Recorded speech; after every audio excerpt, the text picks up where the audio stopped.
విశ్వాసము చాలా బలంగా పనిచేస్తుంది.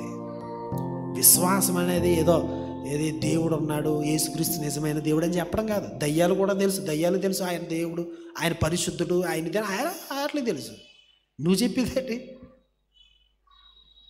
యేసుక్రీస్తు వారు నిన్ను క్షమించి నీకు నూతన జీవాన్ని ఇస్తాడు, జోయ ఇస్తాడు.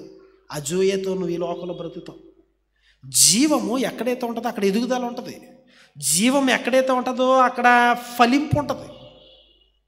చెట్టు ఉందనుకోండి, అందులో జీవం ఉంది, ఏమవుతుంది? రోజు పెరుగుతుంది.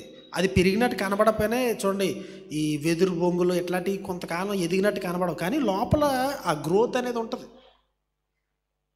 ఎదుగుదల అనేది ఉంటుంది, ప్రొడక్టివిటీ అనేది ఉంటుంది.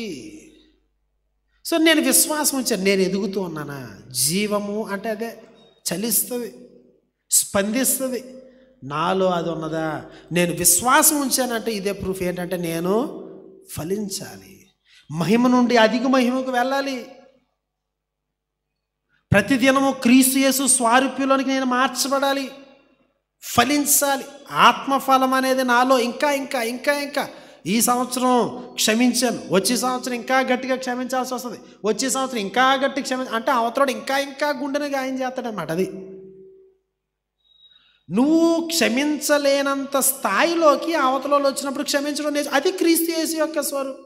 అవతలోడు గోప మీద కొడితే క్షమించవచ్చు, అవతలోడు నీ యొక్క జీవితాన్నే ఎత్తిపోయేలా చేస్తే నేర్చుకుంటావు. అదే క్రీస్తు స్వరూపంలోకి మార్చబడ్డా. చిన్న చిన్న వాటికి క్షమించడం నేర్చేసుకున్నాను, నాకు క్షమించడం బాగా వచ్చంటే కాదు. జీవము ఎదుగుతుంది, ఫలిస్తుంది. ఈ సంవత్సరం కంటే నేను వచ్చే సంవత్సరం ఇంకా పెద్ద లెవెల్లో నేను ఎదుగుతున్నానా? ఎదిగానా? క్షమించడంలో ఎదిగానా? పాపాన్ని జయించడంలో ఎదిగానా? విశ్వాసము అనేది నన్ను బలపరుస్తుంది.